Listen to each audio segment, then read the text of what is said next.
What initially seemed like a simple cryptocurrency theft revealed itself to be a meticulously planned intelligence operation, executed with the characteristic precision of the Israeli Mossad.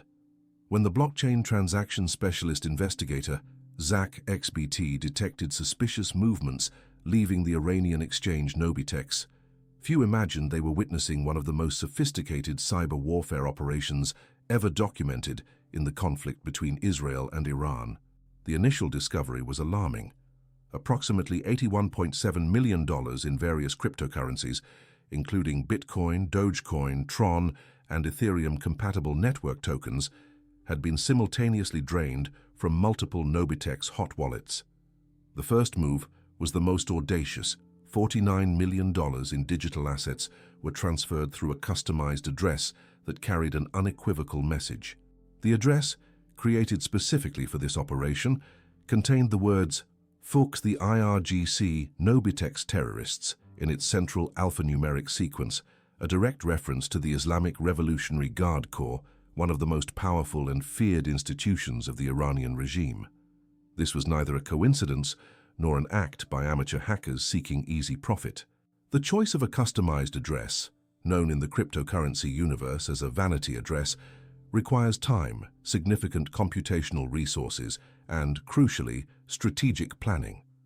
To create such an address, it is necessary to generate millions of combinations until a sequence containing the desired words is found, a process that can take days or weeks, depending on the message's complexity. This demonstrated that the operation had been conceived long before its execution, indicating a level of premeditation characteristic of state intelligence operations. Confirmation of authorship came a few hours later when the Israeli hacker group Goneska Durand publicly claimed responsibility for the operation through a detailed social media post. The statement left no doubt about the motivations. The Nobitex exchange is at the center of the regime's efforts to finance world terror, in addition to being the regime's favorite tool for sanction violation. This statement echoed decades of documented accusations by Western intelligence services about the use of Iranian financial institutions to circumvent international embargoes and fund proxy groups across the Middle Eastern region. What made this operation truly unique was not just its scale or technical sophistication, but its ultimate objective. Contrary to all expectations of a traditional cryptocurrency heist, the funds were neither transferred to the attackers' private wallets nor converted into other assets. Instead, they followed a destination that revealed the true nature of the operation. They were sent directly to burn addresses, known in the cryptocurrency universe as digital black holes. These addresses are constructed so that any cryptocurrency sent to them is permanently removed from circulation, becoming irretrievable forever.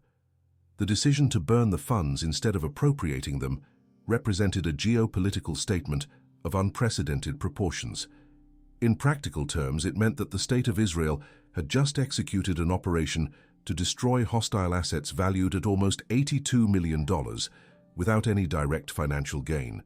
It was a pure demonstration of cyber power, a message sent not only to the Iranian regime, but to the entire network of actors who rely on Iranian financial institutions for their clandestine operations. Nobitex was not just any exchange in the Iranian cryptocurrency ecosystem.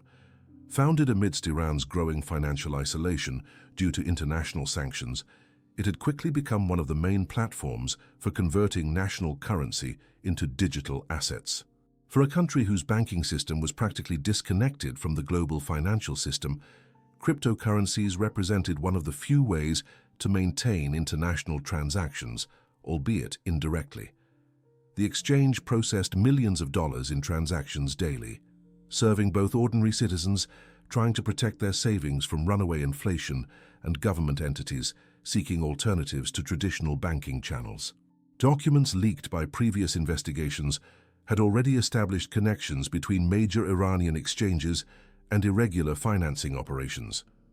Reports from Western intelligence agencies, later confirmed by independent blockchain analyses, indicated that platforms like Nobitex served as bridges to transfer funds to Iranian proxy groups in Lebanon, Syria, Iraq, and Yemen. The process worked through a complex network. Funds were converted into cryptocurrencies in Iran, transferred to intermediary wallets in neutral countries, reconverted into fiat currency on international exchanges, and finally channeled to the final operations through a chain of financial intermediaries. This digital infrastructure had become the financial nervous system of a network of influence that extended throughout the Middle East. For the Islamic Revolutionary Guard Corps, responsible for coordinating the activities of allied groups in different countries, cryptocurrencies offered speed, relative anonymity, and, crucially, resistance to traditional sanctions that blocked conventional bank transfers. It was precisely this functionality that made Nobitex a high-priority strategic target for Israeli intelligence services. The operation also revealed a significant evolution in the cyber warfare capabilities developed by Israel over the last 2 decades. From the early days of the Stuxnet virus, which damaged Iranian nuclear centrifuges in 2010, to this sophisticated blockchain operation, there was a clear trajectory of technological adaptation and refinement of tactics. The Mossad and Israeli military intelligence units had understood that modern warfare would be fought not only on physical battlefields, but in the digital domains where financial flows, communications, and critical infrastructure could be attacked with surgical precision. The timing chosen for the operation was also not a coincidence. It occurred amidst escalating regional tensions, with mutual attacks between Israel and Iranian proxy forces intensifying on different fronts. For specialized observers of Middle East geopolitics, the operation represented an escalation in the shadowy war fought between the two countries, moving the conflict into a new domain, that of decentralized finance. It was a demonstration that Israel possessed not only the capacity to track and intercept Iranian financial flows, but also to irreversibly destroy them when necessary. The second phase of the operation revealed even greater technical sophistication and insider knowledge of Nobitex's infrastructure. While the first movement of $49 million had been executed through the customized address carrying the political message, the remaining $7 million were drained through a series of smaller, but no less precise transactions that indicated detailed knowledge about the exchange's hot wallets, its fund replenishment routines, and the times of least activity by the Iranian security team. Subsequent forensic analysis of the transactions revealed that the attackers had gained access not only to the private keys of the main wallets, but also to the platform's automated liquidity management systems. This meant they had penetrated deep into Nobitex's technical infrastructure, possibly through a combination of targeted social engineering, exploitation of vulnerabilities in third-party software, and, potentially, human infiltration within the organization itself. The level of access obtained suggested months, if not years, of preparation and reconnaissance. The digital traces left by the attackers also contained deliberate clues about their true identities and motivations. In addition to the message in the customized address, several transactions were executed at times that corresponded precisely to the Tel Aviv time zone, a temporal footprint that truly clandestine hackers would have carefully avoided. It was as if the operators wanted their origin to be eventually discovered, turning the operation into a public demonstration of Israeli technical capability. For cryptocurrency experts who followed the operation in real time, the most impressive aspect was the simultaneous coordination across multiple blockchain networks. Funds were drained from Bitcoin, Ethereum, Tron, and other network wallets almost instantaneously, indicating that the attacking team possessed automated tools capable of executing coordinated transactions across different protocols. This multi-chain orchestration capability represented a level of technical sophistication that few groups, even among the most advanced cyber criminals, managed to achieve. The immediate impact on Nobitex was devastating. The platform suspended all withdrawal and deposit operations, froze suspicious accounts, and began a complete security audit that would last for weeks. Thousands of Iranian users found their funds temporarily inaccessible, creating a wave of panic that quickly spread through Persian social media. For many ordinary citizens who relied on the platform to protect their savings from national currency instability, the operation represented a brutal reminder of how vulnerable the available financial alternatives were under the sanctions regime. Even more significant was the psychological impact on other Iranian financial institutions operating in similar spaces. If one of the country's largest and supposedly most secure exchanges could be penetrated and tens of millions of dollars destroyed in a matter of hours, what real protection existed for other platforms? In the days following the operation, several smaller exchanges implemented additional security measures. Some temporarily suspended high-liquidity services, and others began transferring significant funds to offline storage. The official Iranian response was characteristically ambiguous, mixing denial, minimization, and threats of retaliation. Government spokespersons initially tried to classify the incident as a common cryptocurrency theft, avoiding public acknowledgement that it was a foreign intelligence operation. This stance reflected a strategic dilemma. Admitting that Israel had successfully executed an operation of such magnitude within Iranian infrastructure would be acknowledging a significant vulnerability, but completely denying the nature of the operation would make it difficult to justify proportional retaliation measures. The Islamic Revolutionary Guard Corps, specifically mentioned in the message left by the attackers, faced internal questions about their responsibility for protecting assets considered critical to regional operations. Internal documents, subsequently leaked, suggested significant tensions between different factions within the IRGC about how to respond to the incident and, more importantly, how to prevent similar operations in the future. Some advocated for a symmetrical cyber response against Israeli infrastructure, while others argued for a defensive reinforcement and a complete review of financial security protocols. The international dimension of the operation also created complex precedents for the future of state cyber warfare. Unlike traditional attacks against physical infrastructure or governmental systems, this operation had targeted a private entity that, although allegedly involved in sanctions circumvention activities, operated ostensibly as a legitimate commercial business. This opened questions about the acceptable limits for state cyber operations and established a worrying precedent for other geopolitical conflicts where state actors could justify attacks against private financial infrastructure based on claims of involvement in illicit activities. The Nobitex operation represents an inflection point in the evolution of modern espionage, demonstrating how intelligence techniques developed during the Cold War have been adapted for the challenges of the 21st century.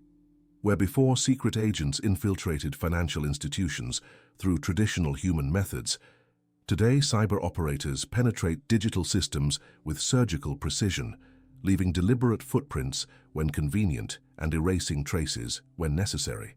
The shadowy war between Israel and Iran had found a new battlefield, where billions of dollars in digital assets circulate in decentralized networks that defy traditional structures of state control and oversight. To fully understand the implications of this operation, it is necessary to examine how we reached this point. The relationship between Israel and Iran was not always characterized by the current hostility. In the 1950s and 1960s, during the reign of Shah Mohammad Reza Pahlavi, the two countries maintained cordial diplomatic relations and even limited military cooperation. Israel provided training and equipment for Iranian security forces, while Iran provided oil to Israel through discreet agreements that bypassed the Arab embargo. This cooperation was facilitated by a mutual interest in containing the influence of nationalist Arab regimes, particularly Gamal Abdel Nasser's Egypt and Ba'athist Syria. The Islamic Revolution of 1979 fundamentally changed this geopolitical dynamic. The new theocratic regime led by Ayatollah Ruhollah Khomeini adopted an ideology that classified Israel as an illegitimate entity that should be eliminated. This was not just revolutionary rhetoric, but a state policy that translated into concrete support for Palestinian, Lebanese, and subsequently Syrian militant groups that shared anti-Israeli objectives. The Islamic Revolutionary Guard Corps, created as a parallel military force to the regular Iranian army, became the main instrument for implementing this regional policy. During the 1980s, while Iran was engaged in the devastating war with Iraq, the rivalry with Israel remained relatively contained. Both countries had more immediate concerns. Israel was facing the First Palestinian Intifada and the invasion of Lebanon, while Iran was fighting for national survival against Saddam Hussein's forces. However, even in this period, Israeli intelligence services began monitoring and documenting the first Iranian efforts to establish support networks for anti-Israeli militant groups. The real escalation of the rivalry began in the 1990s, after the end of the Cold War and the consolidation of the Iranian regime. With the collapse of the Soviet Union, Iran lost its main international protector and began seeking new strategies to project regional influence and deter external threats.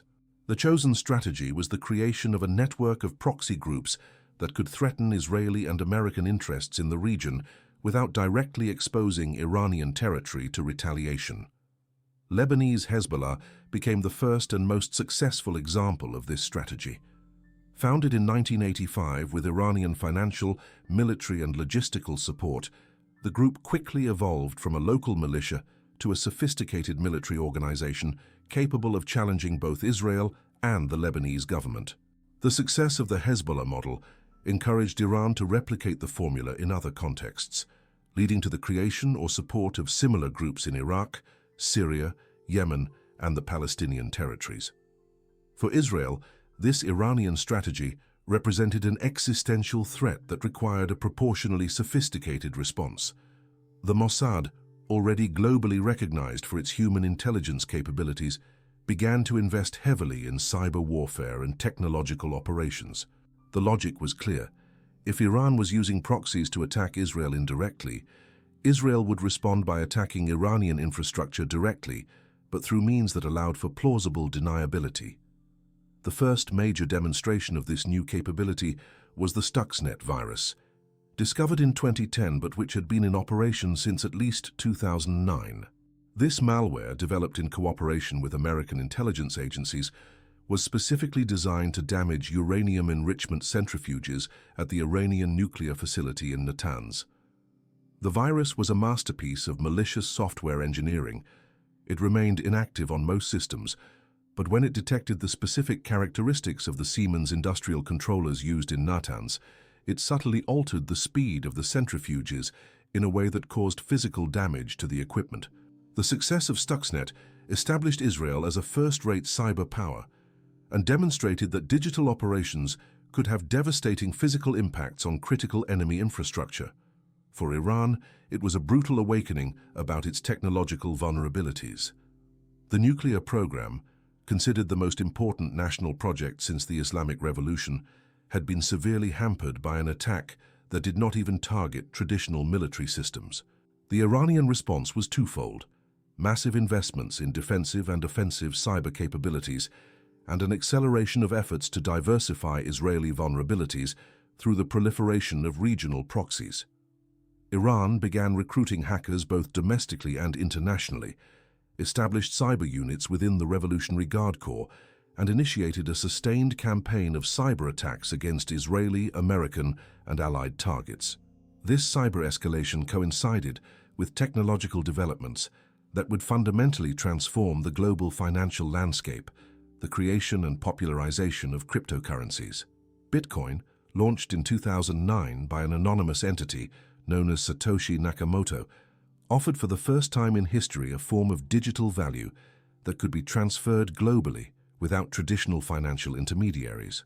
For countries under economic sanctions like Iran, this technology represented an unprecedented opportunity to circumvent international financial restrictions.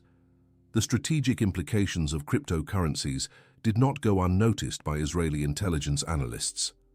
If Iran managed to establish a robust cryptocurrency infrastructure, it could potentially neutralize a large part of the economic sanctions that constituted one of the main tools of international pressure on the regime.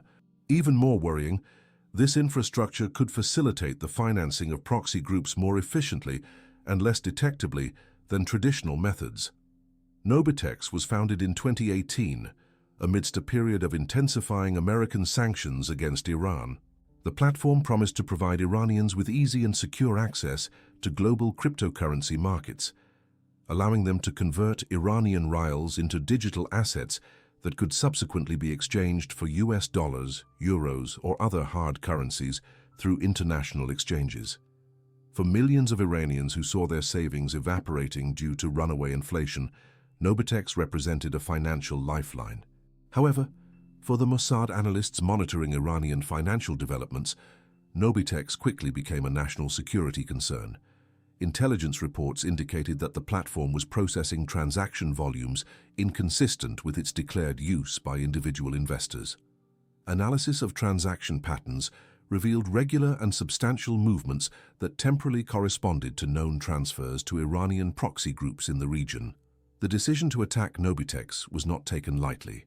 Documents subsequently leaked from Israeli Security Cabinet discussions revealed intense debates about the legal and diplomatic implications of attacking an ostensibly private commercial entity. Some members argued that such an operation could establish dangerous precedents that would legitimize Iranian attacks against Israeli or allied countries' financial infrastructure. Others argued that the allegedly dual nature of Nobitex, serving both private clients and clandestine state operations, made it a legitimate military target. The final decision to proceed with the operation was influenced by specific intelligence about planned large-scale transactions that allegedly would finance Iranian military operations in Syria and Lebanon. According to these sources, Nobitex was scheduled to process a series of transactions totaling over $200 million in the following days, intended to reinforce the military capabilities of proxy groups in preparation for a potential regional escalation. The operation itself was executed by Unit 8200, the Signal Intelligence Division of the Israel Defense Forces, in coordination with elements of the Mossad responsible for cyber operations. The operational team included some of the country's most talented hackers, many of whom had previously served in elite military units before pursuing careers in the Israeli technology industry. This rotation between the military and private sectors had created a unique ecosystem in Israel, where cutting-edge intelligence techniques were constantly refined through commercial experience. The initial infiltration of Nobitex was achieved through a combination of traditional and innovative methods. The first phase involved extensive information gathering through open sources, employee profiles on social media, analysis of job postings that revealed technical details about the company's infrastructure, and monitoring of discussions in specialized forums where Nobitex developers occasionally participated. This reconnaissance phase lasted several months and allowed Israeli operators to map the organizational structure, technical hierarchy, and potential points of vulnerability of the platform. The second phase involved targeted attacks against key Nobitex employees through sophisticated social engineering campaigns. Customized phishing emails, fake invitations to cryptocurrency conferences, and attractive job offers were used to compromise the credentials of system administrators and developers with privileged access to the platform's critical systems. At least 3 employees subsequently confirmed having been targets of recruitment attempts by fictitious Israeli companies offering substantially higher salaries than their current jobs. The third phase was purely technical. Exploitation of identified vulnerabilities in Nobitex's infrastructure to obtain persistent access to critical systems.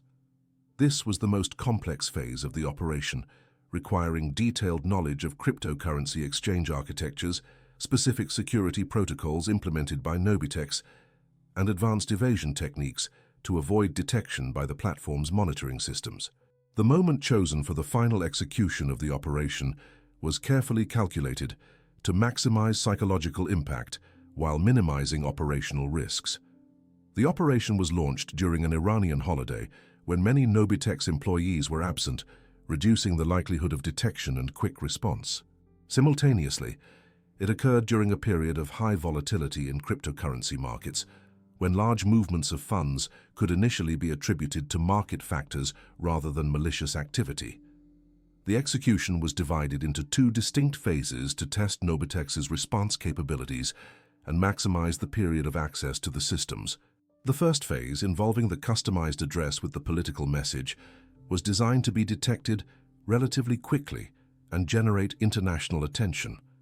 The second, more discreet phase was executed while the Nobitex security team was focused on investigating and containing the damage from the first phase. This distraction strategy proved to be extremely effective. While Nobitex administrators struggled to understand how the attackers had gained access to the first set of wallets and attempted to implement additional security measures, Israeli operators were simultaneously draining a second set of wallets through completely different methods. By the time the Iranian team finally detected the second phase of the operation, the funds had already been irreversibly transferred to burn addresses. The decision to burn the funds instead of stealing them was fundamental to the strategic success of the operation. By destroying the assets instead of appropriating them, the Israeli operators sent a clear message that the operation had purely political and strategic motivations. This hindered Iranian attempts to classify the incident as a common crime and forced the acknowledgement that it was a state intelligence operation. Simultaneously, it demonstrated Israeli capacity to cause significant economic damage to Iran without obtaining direct financial benefits, a form of power demonstration that deeply resonates in the Middle Eastern strategic culture. The Nobitex operation also revealed how deeply the Israeli intelligence services had penetrated the Iranian financial ecosystem.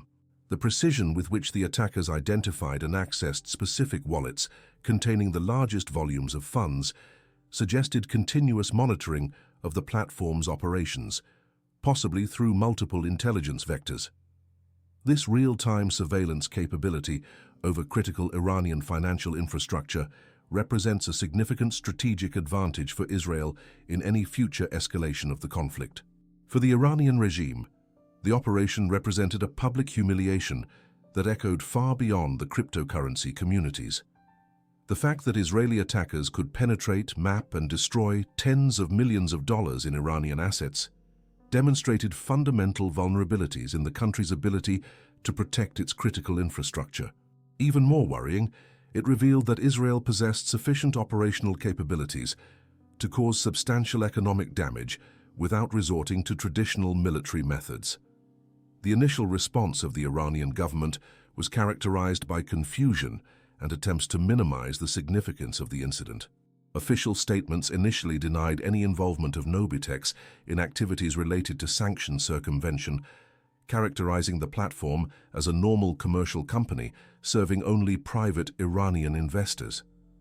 This defensive line became untenable when independent blockchain analyses confirmed transaction patterns consistent with Israeli claims about the platform's use for financing clandestine activities. Subsequently, Iranian authorities shifted their narrative to emphasize the terrorist nature of the attack against Iranian civilian infrastructure.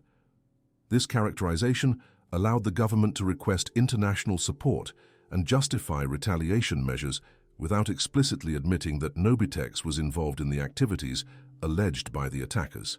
However, this strategy also created domestic expectations for a strong response that the regime would struggle to satisfy without significantly escalating the regional situation. The most lasting impact of the operation may be its effect on relations between Israel and other regional actors who rely on similar financial infrastructure. Countries like Syria and Lebanon, who also use cryptocurrencies to circumvent international sanctions, were forced to reconsider the security of their own digital financial platforms.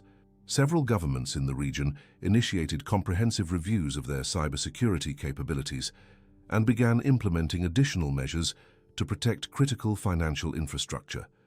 The operation also established important precedents for the future of cyber warfare in the Middle East. By demonstrating that private financial infrastructure could be legitimately attacked when allegedly involved in sanction circumvention activities, Israel created a justification that other regional actors could use for similar attacks. This precedent is particularly worrying given the growing number of countries in the region that have developed significant offensive cyber capabilities in recent years. For the international cryptocurrency community, the Nobitex operation represented a defining moment that demonstrated how digital assets could be vulnerable to sophisticated state operations. The ability of Israeli operators to track, access, and destroy funds across multiple blockchains simultaneously revealed limitations in the security assumptions that many market participants had taken for granted. This led to a generalized reassessment of security protocols and storage practices throughout the sector. The decentralized nature of cryptocurrencies, often cited as a protection against state interference, proved inadequate against attackers with sufficient resources and sophistication. The operation demonstrated that while the blockchains themselves may be resistant to censorship and manipulation, the entry and exit points of the system, exchanges, wallets, and related services, remain vulnerable to traditional infiltration and sabotage techniques. This realization forced a fundamental reconsideration of the role of cryptocurrencies in geopolitically sensitive contexts. For sanctioned countries, who had seen digital currencies as a way to escape the limitations imposed by the international financial system, the Nobitex operation demonstrated that this assumption may have been premature. The ability of technologically advanced powers to identify and attack cryptocurrency infrastructure meant that these assets could be even more vulnerable than traditional financial channels in certain circumstances. In the broader context of the Israel-Iran rivalry, the Nobitex operation represents a significant escalation that took the rivalry into new technological domains. Where before the two countries mainly confronted each other through proxies and traditional intelligence operations, now they were demonstrating capabilities to directly attack each other's critical infrastructure through cyber means. This escalation significantly increases the risks of misunderstandings and unintentional escalation that could lead to broader conflicts in the region. The sophistication demonstrated in the operation also suggests that both Israel and other regional actors have invested substantially in cyber capabilities that go far beyond what was publicly known. The ability to execute operations like Nobitex requires not only technical expertise, but also organizational infrastructure, significant financial resources, and coordination among multiple agencies. This indicates that cyber warfare in the Middle East has evolved from occasional experimental operations to a mature strategic capability that can be employed as a regular instrument of state policy. For intelligence analysts worldwide, the Nobitex operation provided valuable insights into the capabilities and methodologies of Israeli cyber warfare units. The combination of traditional human intelligence techniques with advanced technical exploitation, the use of customized addresses for strategic communication, and the decision to destroy rather than steal assets revealed a level of operational sophistication that few countries can match. This demonstration of capability did not go unnoticed by other state actors operating in geopolitically complex contexts. Countries relying on digital financial infrastructure to circumvent sanctions or finance sensitive operations were forced to reconsider their vulnerabilities and invest in additional defensive measures. The net result was an acceleration of the global cyber arms race, with multiple countries increasing investments in both offensive and defensive capabilities. The operation also highlighted the increasing importance of open-source intelligence in the planning and execution of modern cyber operations. The reconnaissance phase of the Nobitex operation relied heavily on publicly available information on social media, technical forums, and other open platforms. This trend reflects a broader shift in modern intelligence, where the vastness of information publicly available online can provide significant operational insights when analyzed with appropriate tools and expertise. The use of burn addresses to destroy the stolen funds also established an interesting tactical precedent for future state cyber operations.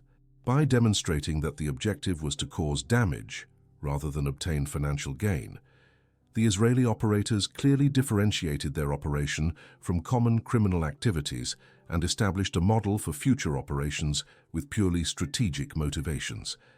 This approach may influence how other state actors structure their own cyber operations to maximize political impact while minimizing legal complications. Ultimately, the Nobitex operation represents a milestone in the evolution of modern espionage and cyber warfare. It demonstrated how techniques developed during decades of conflict in the Middle East have been adapted for the challenges of the 21st century, where digital financial flows have become as important as physical supply routes to national power. To fully understand the implications of this operation, we must examine it not as an isolated incident, but as part of a broader pattern of adaptation and innovation in the shadowy war between Israel and Iran that continues to shape regional and global geopolitics. The legacy of this operation will extend far beyond the $81.7 million destroyed on the blockchain. It redefined the parameters of the Israel-Iran rivalry, established new precedents for state cyber warfare, and forced a fundamental reassessment of the security assumptions underpinning the growing global cryptocurrency sector. As such, it represents not only a tactical victory for Israel, but a defining moment in the ongoing evolution of espionage and conflict in the digital world.